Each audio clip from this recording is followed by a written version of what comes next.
อันนี้เดี๋ยวสาวยังสาวมิกดาสาวมิกดาเจ้ามีแฟนแล้วบ่มีผัวแล้วโอ้ย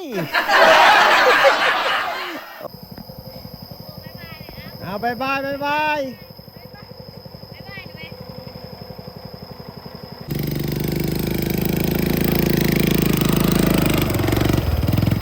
คนละเท่าไหร่นี่คนละเท่าไหร่อันนั้นคำนี่ไปกับ5,000ไปกับ5,000คนละลาคันถ้าคนกับรถ20,000บ้านเขาแต่บ้านนอกก็50ถือว่าบ้านนาฮีเองและนโยบายมีการนโยบาย20,000โอ้ถ้าทั้งนอกมาละทั้งคนทั้งรถละ50,000และคน2คนและรถ1คันเด้50คือเก่า50คือเก่าเนาะก่อนหับส้มคลิปฝากกดไลค์กดแชร์และกดติดตามทางช่องเพจและ Facebook หรือช่อง YouTube คำมั่นวิถีลาว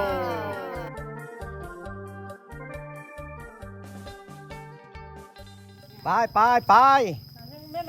นี่ยังเบี้ยยังอันนี้เบี้ยอย่างพลาเบี้ยอย่างพลาพี่จะไปเอาน้อยเบี้ยแท้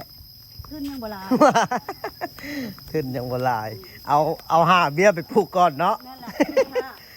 โอ้เอาไปทดสอบเบื้องดินว่ามันสิงามบ่ในใดมันสิเป็นยางออกลายบ่เนาะอันนี้เพิ่นกำลังลำเลียงไปซื้อเครื่องมาเมื่อขายเฮือนี่มดจะคนหัวหน้าป้าตุ๊มด25 คนที่ลึกลาย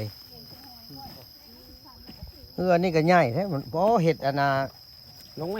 แม่ยังกระตั้งอันนั้นเลยเห็ดไว้ใส่รถจักรเนาะโอ้ถือว่าบ่ให้มันต่ำขั้นฮั่นถือว่าแต่งมาใส่รถจักรโดยเฉพาะเฮือนี้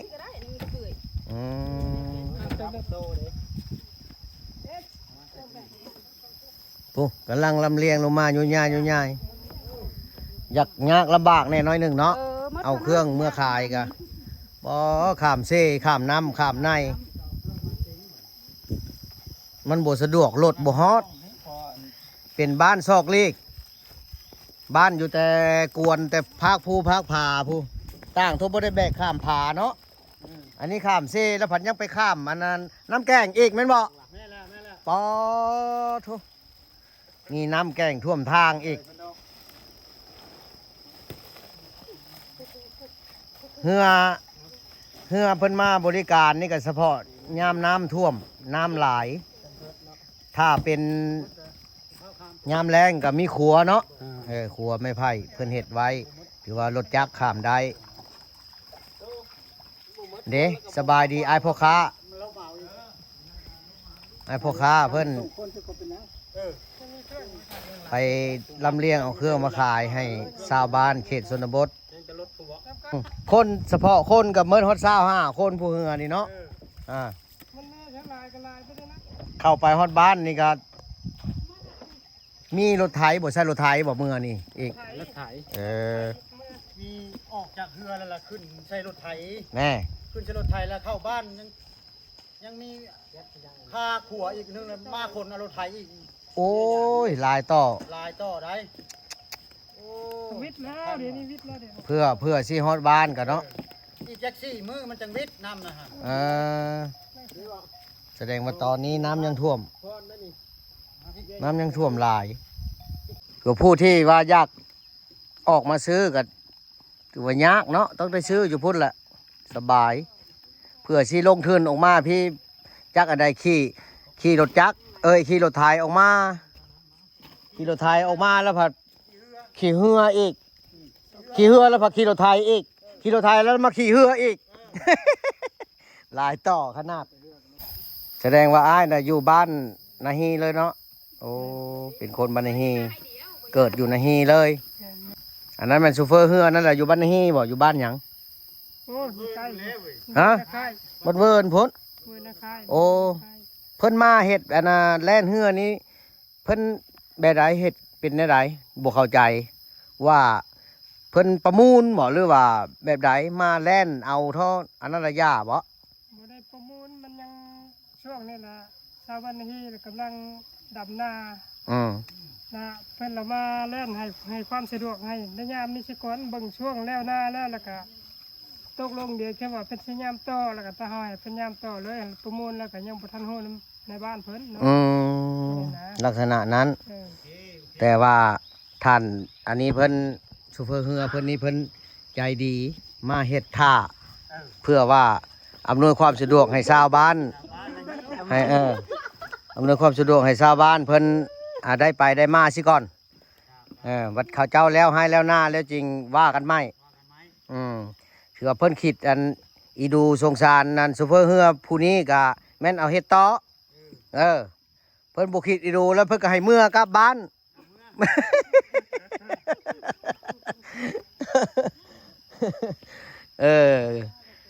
ถือว่าทดสอบเนาะ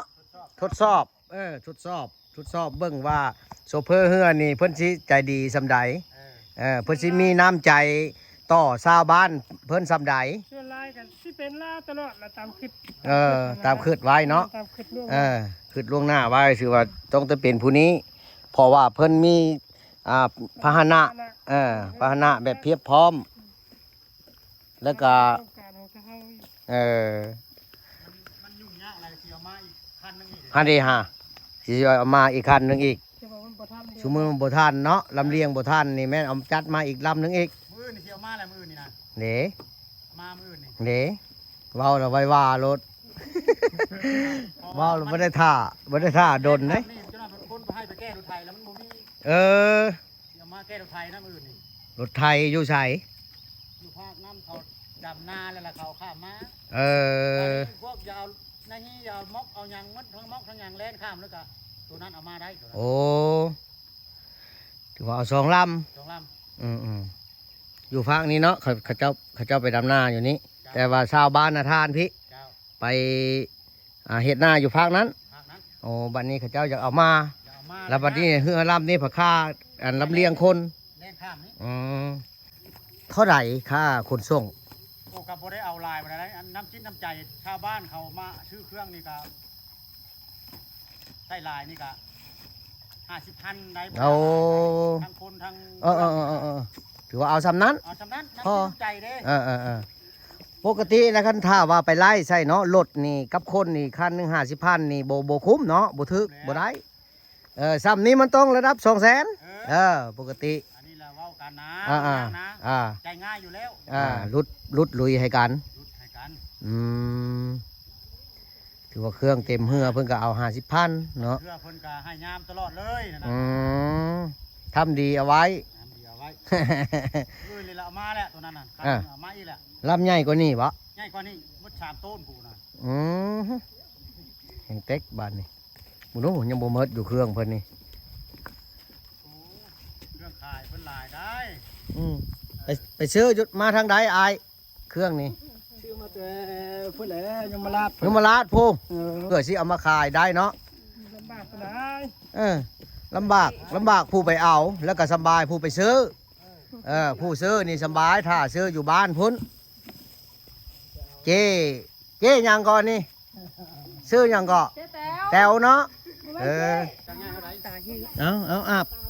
ฮ้อนแห้งวะเฮ็ดเลยทว่าปอ หอนตัว อ๋อถุนยังไปมดอยู่ หมอกก็ปวดทิ่มกระทางนี่แล้วเนาะ ไปจกได้ดำหน้า ไปดำหน้าโอ้ไปข้ามพร้อมเดียวเลยบุงนู้นเบิ่งสิมดหลายสำได้บุงนู้นตอนนี้เฮือยังบ่ทันได้ลงเลยนี่ไปดำหน้าอยู่ไสนา ผู้แลนำกุคุณ โอ้แล้วเราบอกกันสิแล้วเราบอก ย่างหากระดำมื้อนี้ละ ดำมือนี้หาก็ลงมือหน้าหลายบ่ หลาย จักให้ โอ้สิไปให้ผู้แล สิปลายให้เนาะ เอาสิให้ผู้แลวันนี้ ผู้นี้คือกันน้องสาวเจ้าบ่ น้องสาวคนนี้ล่ะ เราได้ลูกแล้วบ่หา ย่างลูกปล่อยมดอันนี้ ลูกเจ้าหมด ก็ติ๊กเซ่ โอ้แสดงว่ายังบ่ทันได้ผัวผู้น่ะไปผู้อุ้มลูกอุ้มเต้าแล้วอย่าเผาข้ามแค่นั้นแหละ น้องไผ่เนี่ยขอเข้าน้ำก้อน อนงามมาพี่ หัวรุดเท่าไร โอ้ใครได้เนาะงอกบ่งอแงกปานใดเนาะเหือนี่เนาะ เข้าแล้วบ่ตีงได้ยังจำดีนะมันเที่ยงนะ ช่องใหญ่เนาะ เอาบ๊ายบายแน่บ๊ายบายแน่ทุกคนบ๊ายบายแน่เอ้ยเด้อ